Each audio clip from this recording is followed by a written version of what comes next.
फूलों जैसे नाजुक थे, कांच का दिल था सीने में। चांद सा एक महबूब हमारा, जुगनू सी चमकती आंखें थीं। हंसी बहते झरनों जैसी, नगमों जैसी बातें थीं। दिन थे सारी ईद की मानंद, चांदी सारी रातें थीं।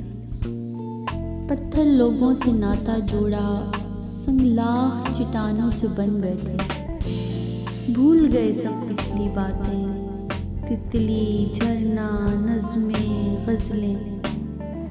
वक्त ने भी खूब सताया, तन मन से हमको आजमाया। हमने हर सितम हंस के उठाया, पर जब भी हम थक जाते हैं, मन के घाव सहलाते हैं।